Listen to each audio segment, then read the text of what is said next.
everybody, this is Kristen. Welcome back to the Krista Chronicles, and today we are back with the deck decluttering.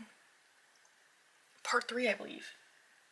And so we are still working our way through the decks I initially just, as I was going through my collection, just pulled out, thinking like, I think it's time to reconsider this one.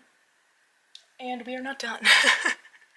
I would expect there's probably 2 more videos after this one with this pile, so yes. And as the usual preface, some of these might end up getting rehomed right away, some of them might go into my timeout bin, I don't really know.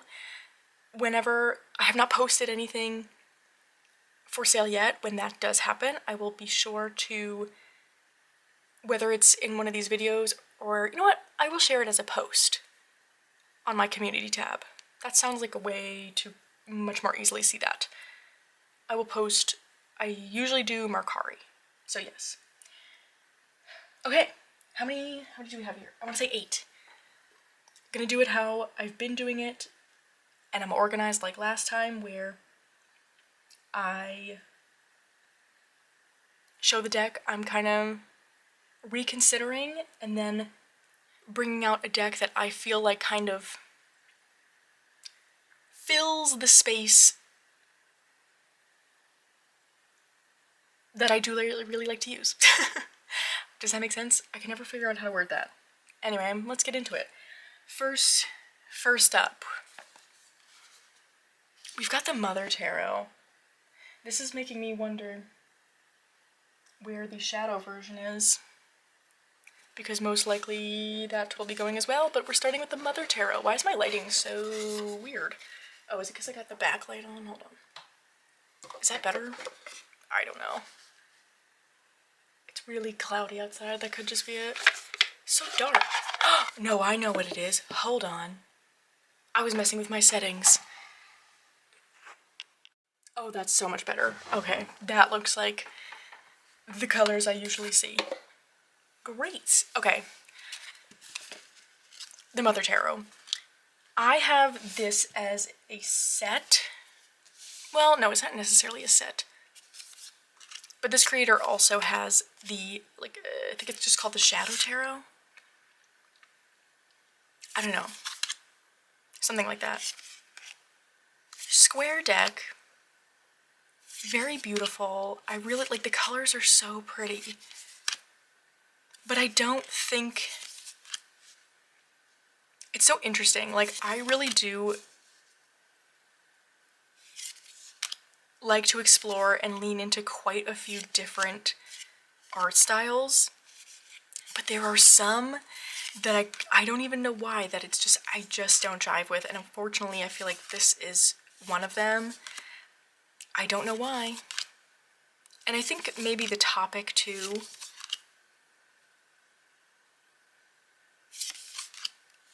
is not necessarily one I feel like I ever seek out.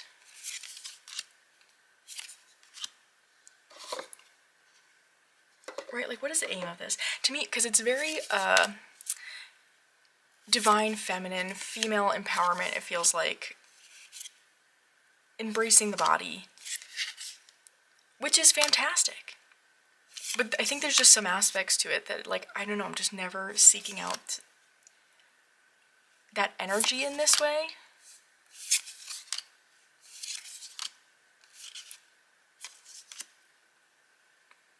And so it really just, it just sits. It just sits.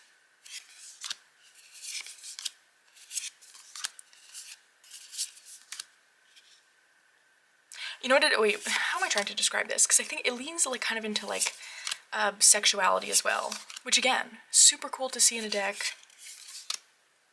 Important, I think, to have around. Do I think it's important in my own collection? No.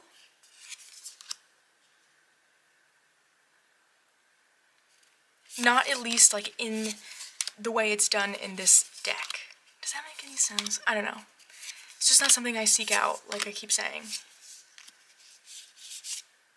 But when I do kind of want this, when I'm seeking out that divine feminine embracing the feminine energy, what I more am going towards and looking for is something like the power of the Yin Oracle. And I don't really know if this is a fair comparison, because again, we're kind of looking at, and that's a bit of a theme with this go-around, is that some of these decks just deal with topics that I don't specifically find reason to have. You know what I mean? I don't know, maybe these are a bit comparable. I just really, really like how this deck deals with that idea of divine feminine, the yin energy. I love how it's a poem on the back of the card. And I don't think it does not shy away from sexuality and the embracing of that. I mean, look at, I feel like that looks like a vagina, right? No? Yes. I think it does. But I think it does so in a way that I just, what's the words I want to use? I think well, the truth of it is just like feel more comfortable with. Not that this one makes me uncomfortable per se, but I don't know. That's all, that's the truthful words I have for it, so that's okay. I really like it. To me, it's like both of them bring this like softness and empowerment, but I just, at the end of the day, I like how this one is done better for me, and like the reason I would be wanting to go to a deck like that. Which is so interesting to examine. I really like doing this because I like really going into my reasonings with this, not in a way of like feeling like I need to justify not liking a deck. That is not what it is. In case that is how it seems. Totally not it. It's more for myself of really analyzing like, wow, oh gosh, so sorry for that noise, dropped the box. Like, well, why? Why is it that I prefer this over this? It's such an interesting thing to analyze, because obviously I am allowed to dislike some decks. So again, it's not in a way of like feeling like I need to apologize for that, but I find it very interesting getting into my thought process. And so I haven't thought about any of this beforehand. This is just me now analyzing, like, ooh, what, like, something about this one makes me a little uncomfy in a way that I don't really feel like I need to kind of push myself. And I think this one really, I don't know, does what I want that topic to do. So yes, I think the Mother Tarot is gonna go. I gotta find the Shadow one though, because I will say, I have done a handful of readings using this with the Shadow deck, with actually a set of oracles that are also in this pile of reconsidering. And the 4 of those decks together did, like, they gave really interesting readings. At the end of the day, though, I just, like, I don't know. A big 4-deck spread is not something I really often have interest in doing. But regardless. And this is the power of the Yin Oracle. Love that one. Okay, should we keep on the female empowerment? Maybe.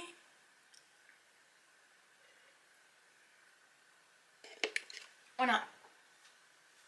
Alright, next up we've got the Witch Oracle, which stands for the woman in total control of herself. This is a, what's her name?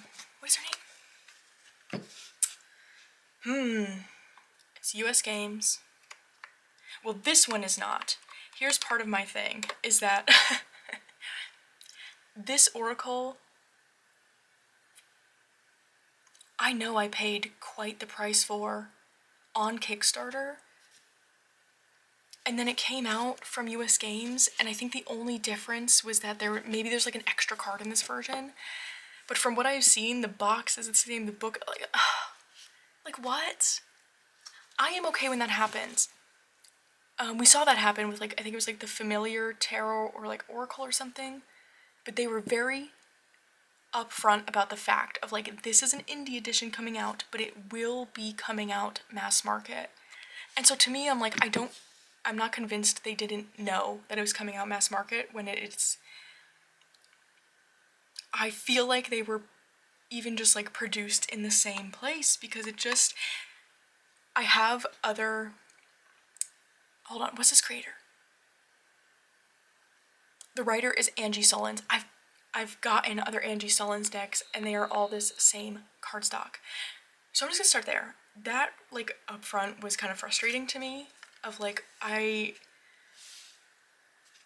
did not feel informed.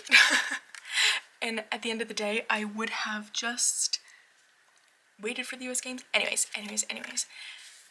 Other than that, it is a really interesting deck. The whole idea is like each card is a kind of like feminine archetype almost, supposed to be kind of like this witch figure.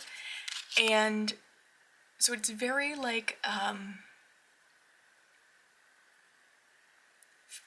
don't know, female empowerment, shifting like the way you think from,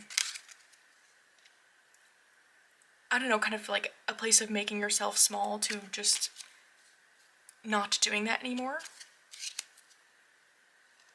And it is really interesting. I think I just find, I don't know, I never find myself feeling excited to use this deck.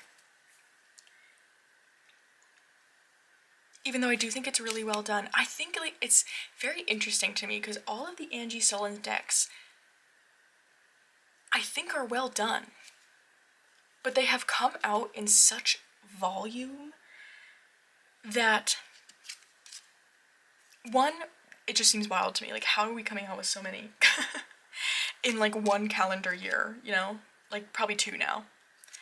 But I also have kind of a hard time differentiating them. She has like I think a pretty distinct way of writing that I don't know if that even generally works for me. Like just like the way she writes the oracle message.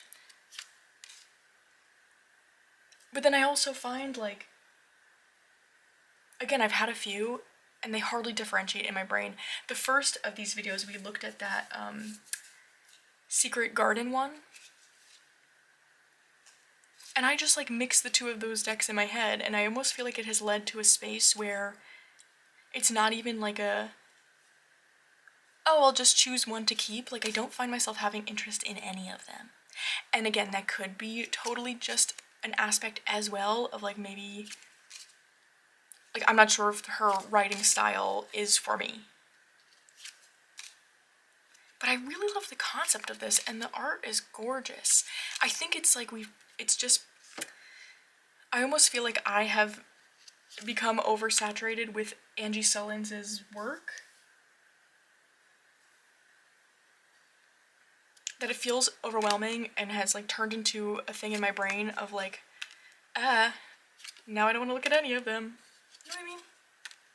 I don't know. I'm curious if anyone else feels the same, because have found that fascinating of like how many decks. But yes, this was the first one, and I backed it on Kickstarter, so it is it's an indie edition, but again, I don't think that's, other than there isn't like the US Games logo on anything, I feel like it's exactly the same. I don't know how I feel about that. Anyway, so if I want this energy, I actually feel like there's kind of 2 decks I could bring in here, but I'm not remembering the name of the other. And it is in the living room. Do I want to go get it? It's a newer MJ Cullinane one, but let's look at the one I took out first, because if I'm wanting kind of just the like witchy oracle feel, what I'm gonna go to instead, which has become such a favorite, is the Oracle of the Living Spell. I really, really like this deck. I love the energy and vibe of it. I love how it's done. I love the look of it.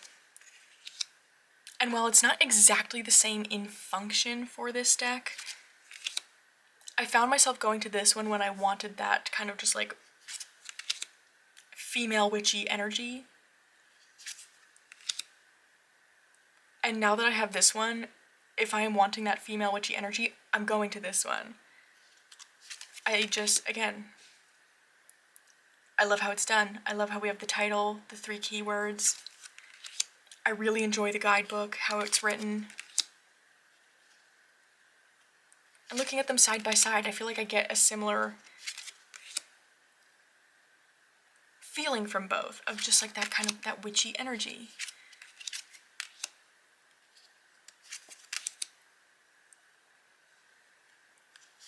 Love it. Okay, and then, you know what? No, let's get the other one. Because I almost feel like using this one in combination with the other one would do the entire job of this one, but I think in a way that I'd like better.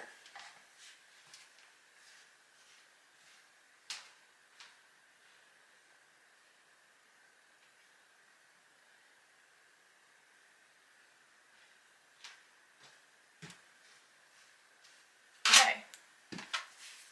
It's the Unquiet Oracle by M.J. Crone, and the whole theme of this is kind of like, to me it feels very much like examining internalized misogyny in a way, examining the ways we were raised, specifically if you were raised as a woman, girl, you know what I mean? All the above. Kind of untangling the, really just like the patriarchy of it all, you know what I mean?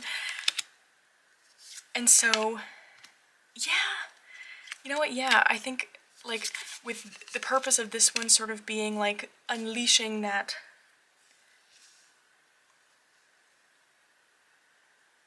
wild feminine,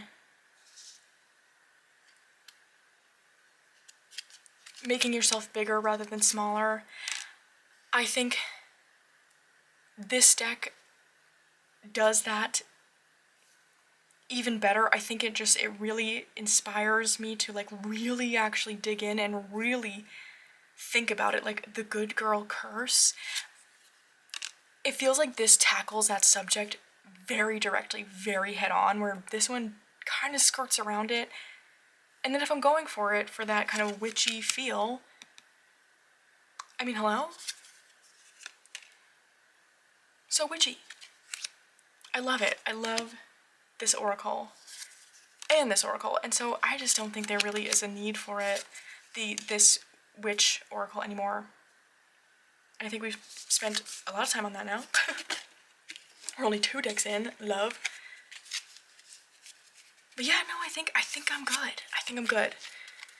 There is something about, while they are beautiful, I don't know, there's just something about these oracles that just don't sit right with me, and I don't know exactly what it is, but that's okay. All right, excellent.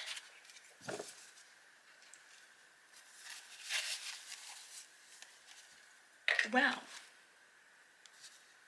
I feel like I just talked quite a bit. Now I made myself tired of talking. Hold on, tea break.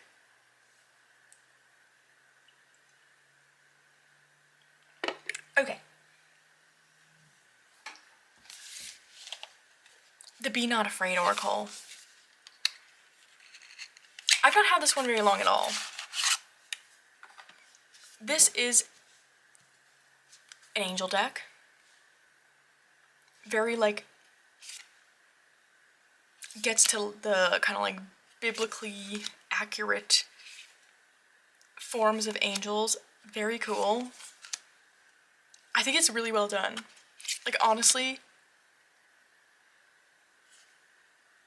the reason that I feel like I don't need to keep this in my collection are so intensely personal and minor. One, this is one of those art styles that it's just not for me. It's not my thing.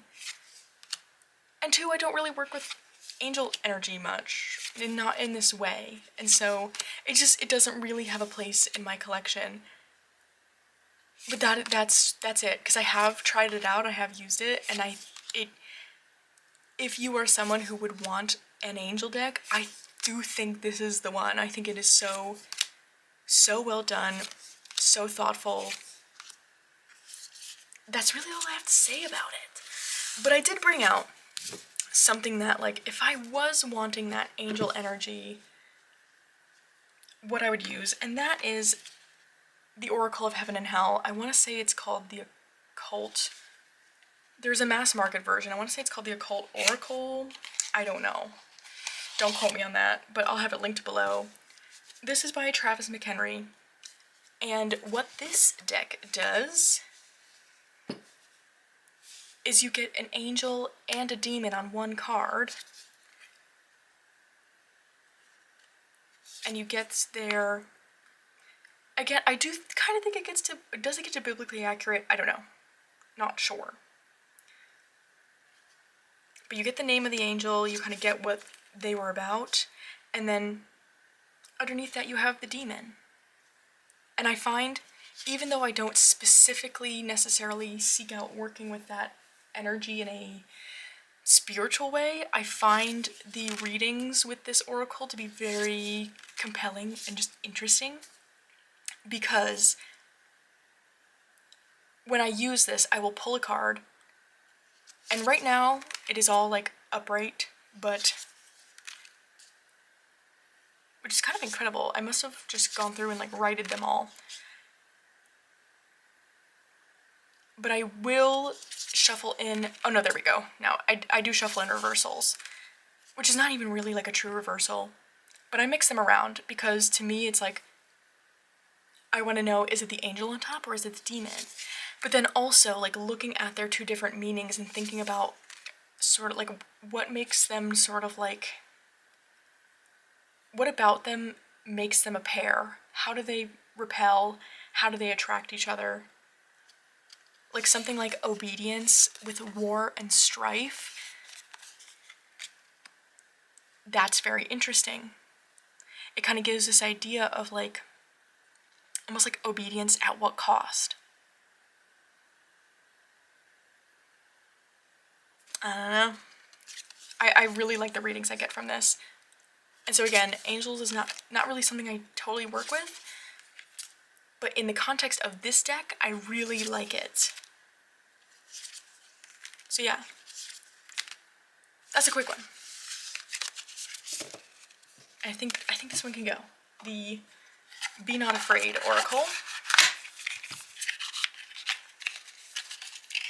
And of course, staying, the Oracle of Heaven and Hell.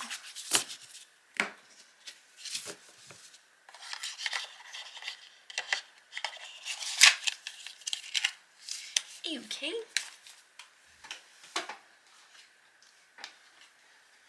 Ooh, okay, we've got two out of prints. Two out of print classics. The one I'm kind of reconsidering is the Elemental Tarot by Caroline Smith. Caroline Smith? I don't know. Caroline Smith. Probably. This is a very interesting tarot. The backs are cool. What do I have to say about this? I don't know. Sometimes I just like the look of this. It feels very esoteric. Each of the cards, as you can tell, there's a lot of like symbols and references.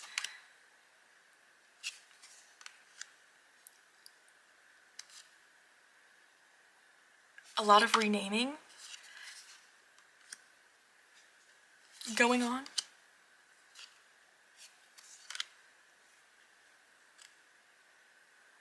The majors have these kind of like quotes on them, which is very interesting. And you tell which suit it is by there's these symbols on the bottom. So like this egg is the majors. You've got pentacles. So yeah, it's very interesting. there's all sorts of like mythological figures in here. It's a lot going on, and I think that might be what gives me pause about this one, is there is just so much happening with this. And now I will say, I do think I need to give this one a bit more of a chance. The question is like, is a deck this style really, really something that interests me? I love the idea of like enjoying old esoteric decks. Do I actually? That's the question I need to answer. I don't know if the answer's yes, because I haven't gone to this yet to explore it. Maybe once or twice and I felt awfully confused. So I don't know. However, there are some I do really like, and if I want this sort of kind of like vintage esoteric deck feel, the one I do go toward is the Deva Tarot. This is an old Pythonic deck that I found on eBay for a very good price, which was very exciting. I love the art on this. And this again, I feel like there's quite a bit to explore in this deck, but it feels just a little bit more, because like there is, it feels like there's some Thoth inspiration in there. I don't know. Again, a lot going on. Look at that Hermit card. But in a way that feels more digestible and approachable, because it's just it's a little white book pamphlet. So that's what you get in there. Where this is like a huge write-up. And, well, I think there is space for both. The question is, am I gonna do it? Or when I want this feel, am I always just gonna go to the Deva Tarot? And maybe that's okay. Because I will say, like, these cards feel much more me and my general style of things I like. Many styles. It fits in there. This one, not so much. You know, and I feel like it actually kind of has a similar vibe to another deck I'm thinking of getting rid of. I don't know, it's not in the pile today, but anyway. Yeah, I just don't know if it's very me. And looking at them together now, since this isn't a kind of deck I really read with a ton, I am feeling like, I don't know if I really need that. Because at the end of the day, esoteric symbology and things of that sort doesn't interest me that much. Just doesn't. And I think that's just something about myself I need to be like, you know what? And that's okay. That's quite alright. Okay, so yeah, I think... But because I cannot easily get this one, she's going in timeout for sure. And I want to look at the book again, but yes, I think in my brain right now, I'm kind of thinking like, I'm always gonna be over here. Alright. We're getting there. How many do I have left?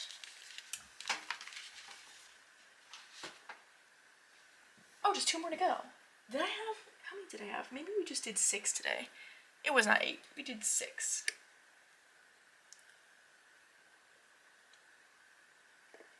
Okay. The Moonchild Tarot, this is the Shadow Edition. I was never interested in the Moonchild Tarot.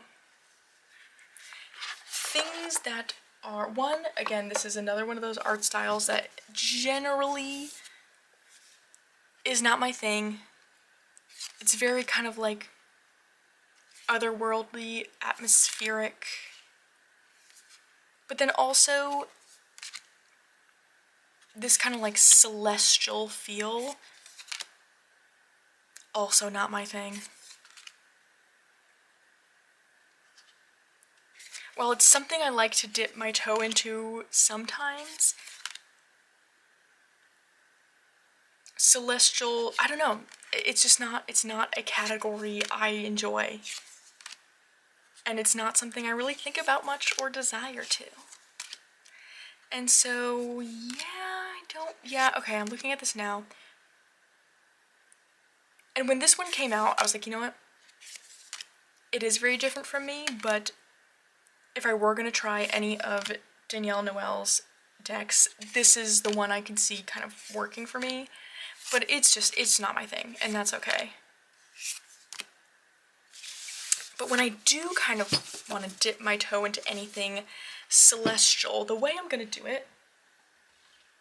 Oh, what is this deck called? Huh. The Starlore. It's gonna be the Starlore. I don't know if it's called Arcana. I don't know. Again, it'll be below. It is out mass market now, so that's exciting. But this is the indie edition. I love these backs. And what this deck is, it's a tarot.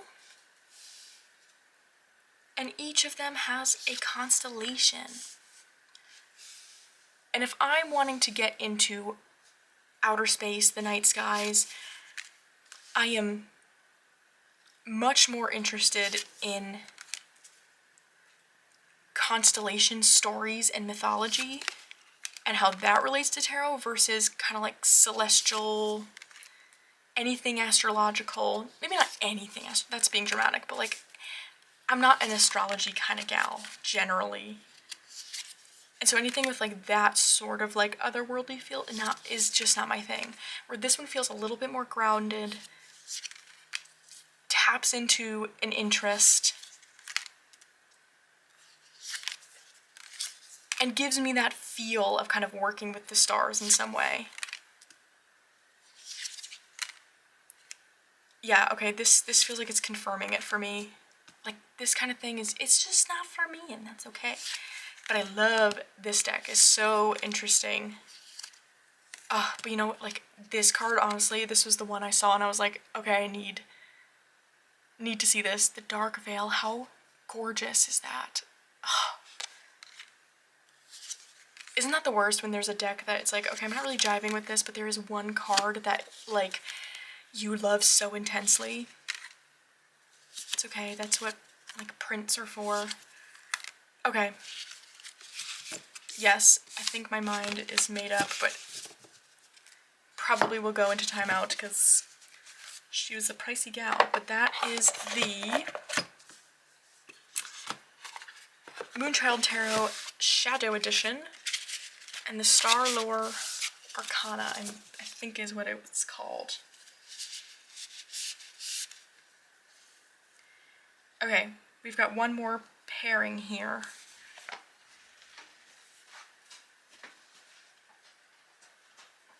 And the one that may be going is the Pythonic Tarot in her very beat up box. This deck is really cool.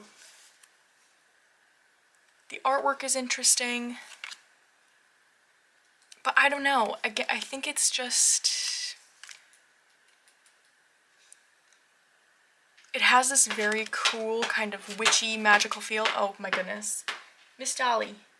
Must we scratch the chair right this second? Okay. What was I saying? Dark, witchy feel. But I don't know if I just don't know that it does anything for me. I feel like when I've used this and like read it with the guidebook, which the writing is so tiny, so tiny in the guidebook, and I don't have bad eyesight, and so I feel like that's saying something if even I'm looking at it being like, whoa. But yeah, I don't know, I've never felt like it really does much for me. And I think that's the end of that story. But if I do want something that has that like dark witchy feel, the deck I'm gonna go to is the Tarot of the Crone. And again, like, this kind of energy is not something I go towards a ton. But I love the Tarot of the Crone. I really do. And seeing them side by side, let me think about this. Yeah, no, I think they give very similar feels. Feels. What was that sentence? A very similar feel. But I just get more from Tarot of the Crone. I think I can make more sense of it. The guidebook I feel like is much more, I wouldn't say straightforward, but succinct in a way where like having to kind of think about the words and digest them is easier when there are less of them. When it comes to this sort of category, I don't know. Again, this deck is really cool, and I've held on to it for quite some time because it is cool. But do I ever go for it? No. Do I see myself going for it? No. And that's okay. Because now, look, like, that I've thought to pair these two, looking at them, I'm like, yeah, no, I feel like they fill a very similar space, and I wouldn't want to take away from using the Tarot of the Crone. Because I don't use it often. But it has its time, and I want it to own that time. You know what I mean? So yes, that's an easy one. This one's, she's ready for the timeout. And Tarot of the Crone, of course, is gonna stay. Alright. Okay, my friends, that's all I got for today. I think we went through 6 there. Slowly but surely, we're making it through this pile. So, other than that, I hope you're having a great day so far, and I'll see you again very soon.